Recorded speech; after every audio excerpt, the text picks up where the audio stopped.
Magali Merlin, bonjour. Pouvez-vous nous présenter le mouvement Solia, Solidaire pour l'habitat? Solia est une association spécialisée en amélioration de l'habitat qui fait partie d'un réseau national de 149 associations dont l'objectif commun est d'améliorer les conditions de vie des occupants. Et nos missions, elles s'adressent à divers publics, elles sont à destination des collectivités, notamment dans la mise en œuvre de politiques ou de dispositifs publics destinés à améliorer l'habitat privé. Également à destination des propriétaires pour améliorer leur logement sur des thématiques comme l'adaptation, comme l'amélioration du confort dans leur habitat. Et puis aussi à destination des copropriétés dans la réhabilitation du bâti et son amélioration. Pouvez-vous nous en dire plus sur l'accompagnement des copropriétés et les opérations en cours?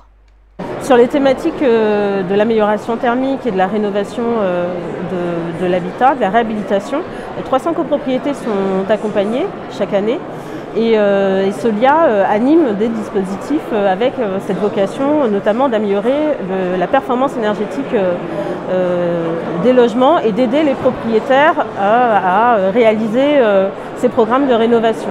Et en particulier dans le 19e arrondissement, depuis 2014, a lieu l'OPATB du 19e, donc cette opération qui, par une équipe dédiée, missionnée par la ville de Paris, elle intervient sur le territoire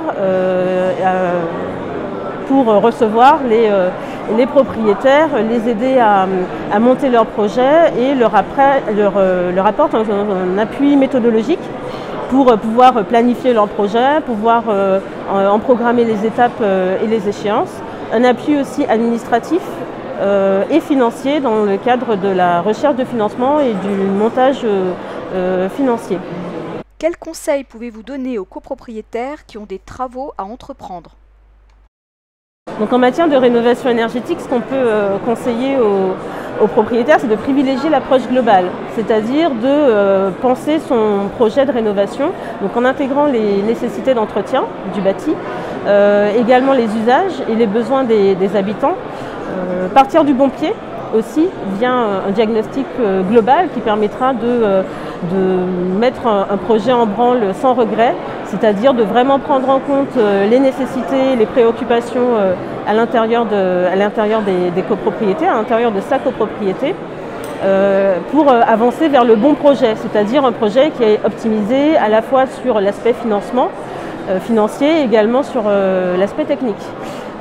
Et puis ce qu'on peut dire en dernier ressort aussi, c'est de se faire accompagner, de se faire aider par des structures qui vont leur apporter un soutien méthodologique dans l'avancement de leur projet, comme peut l'être Solia ou l'Agence parisienne du climat à Paris.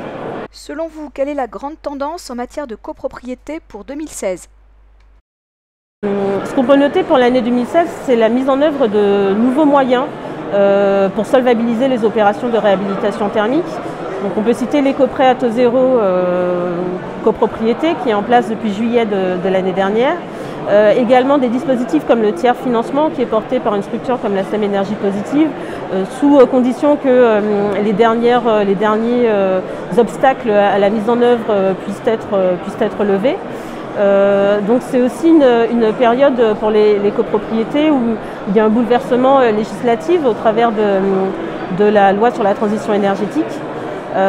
Et sachant qu'on est vraiment dans un moment opportun, c'est-à-dire qu'on a encore des aides financières, incitatives pour encourager et amener les projets.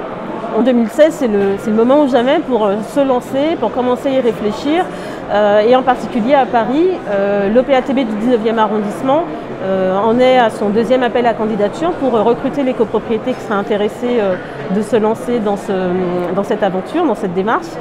Et également, on peut noter le plan Éco-Rénovons Paris qui va être lancé d'ici le printemps 2016, qui a la vocation d'accompagner surtout Paris, les copropriétés intéressées. Donc c'est le moment de prendre le train en marche.